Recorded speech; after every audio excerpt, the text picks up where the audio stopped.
نبی کریم صلی اللہ تعالی علیہ وسلم کے کچھ صحابہ اللہ کی محبت کے شوق میں حضور کی بارگاہ میں حاضر ہوئے اور انہوں نے آ کے عرض پتہ کیا کیا؟ عرض کرنے لگے یا رسول اللہ صلی اللہ تعالی علیہ وسلم سالوں بیت گئے ہیں سجدے کرتے ہوئے، حضور سالوں بیت گئے ہیں تسبیح پڑھتے ہوئے، سالوں بیت گئے کہتے ہوئے کہ سبحان اللہ وہ پاک ہے، ہمیں سالوں بیت گئے یہ کہتے ہوئے کہ اللہ اکبر وہی سب سے بڑا ہے، سالوں بیت گئے کہتے ہوئے کہ الحمدللہ ساری تعریفیں اللہ کے لیے، سالوں بیت گئے اس کی تسبیح کرتے، تحلیل کرتے، تکبیر کہتے۔ حضور اب نہ ہمارا اپنے رب سے ملنے کو جی چاہتا ہے،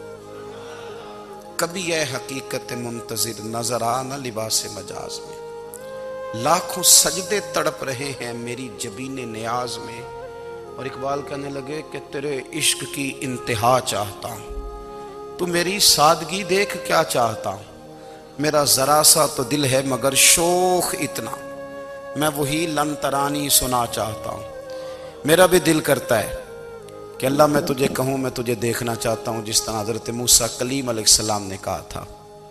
اور تو مجھے کہے کہ لن ترانی تو نہیں دیکھ سکتا، ذرا سا تو دل ہے مگر شوخ اتنا، میں بھی وہی لن ترانی سنا چاہتا ہوں۔ پھر کہنے لگے بھری بزم میں راز کی بات کہہ دی، بڑا بے ادب ہوں سزا چاہتا ہوں۔ دیکھو سب لوگوں کے بیچ ہی میں نے یہ کہہ دیا۔ میرے عزیز صحابہ نہ شوق میں، کتنے سارے لوگ ہیں آپ، کتنی ماشاءاللہ بڑی تعداد میں آپ آئے، ہم بھی کبھی اس شوق میں گئے ہیں کہ ہمارے رب کو دیکھنے کو دل چاہتا ہے، ہمارا جی چاہے وہ کبھی ہمیں ملے، ہم کبھی اس کی زیارت کریں، اس کی بارگاہ کرم میں ہم حاضر ہوں۔ صحابہ نے عرض کیا یا رسول اللہ صلی اللہ تعالی علیہ وسلم ہمارا رب کہاں ہے؟ ہمارا اپنے رب کو دیکھنے کو جی چاہتا ہے۔ جب صحابہ نے یہ عرض کیا تو اللہ نے قرآن مجید نازل کیا،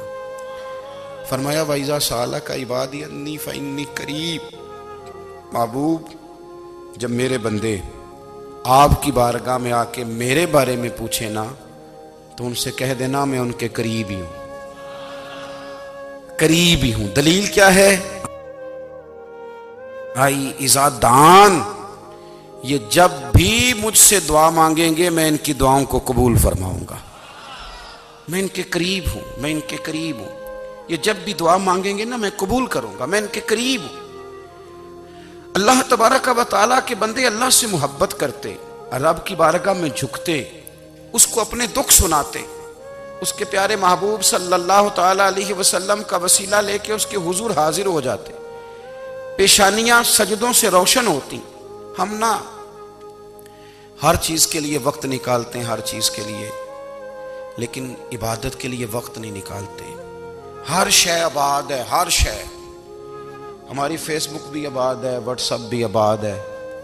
ہمارے ٹویٹر بھی آباد ہیں، ہماری ہر چیز آباد ہے، سب سے کم آباد ہمارا مصلی رہ گیا ہے، سب سے کم۔ وہ لوگ اب ڈھونڈنے سے ملتے ہیں جن کی بغل میں مصلی ہوتا تھا۔ میرے بھائی آپ کتنا کو دنیا کے پیچھے بھاگو گے تھکا دے گی، کتنا دولت کے پیچھے بھاگو گے تھکا دے گی۔ آپ جب اپنی زندگی میں جمع تفریق کرو گے نا تو مرتے وقت احساس ہوگا کہ سارا کچھ تو لوگوں کے لیے کیا، اپنے لیے تو کر ہی کچھ نہیں سکے۔ اور ہم عبادت کے معاملے میں بہانے بازی بھی کرتے ہیں، ہم کہتے ہیں اوہو رزق کمانا بھی تو عبادت ہی ہے نا، میں حلال روزی کے لیے جا رہا ہوں یہ بھی تو عبادت ہے نا۔ میری طرح کے لوگ کہہ دیتے ہیں کہ میں سویرے اٹھ کے مدرسے میں کچھ اسباق دیکھتا ہوں تو یہ بھی تو عبادت ہے، میں بیان کرنے کے لیے مطالعہ کرتا ہوں تو یہ بھی تو عبادت ہے نا، اتنے لمبے سفر کر کے ملک میں دنیا میں گھومتا ہوں تو یہ بھی تو میں عبادت ہی کر رہا ہوں۔ اب اسپیشل نفلوں کے لیے وقت کس طرح نکلے، اسپیشل کر کے تسبیح میں کیسے چلاؤں، میں سارا کچھ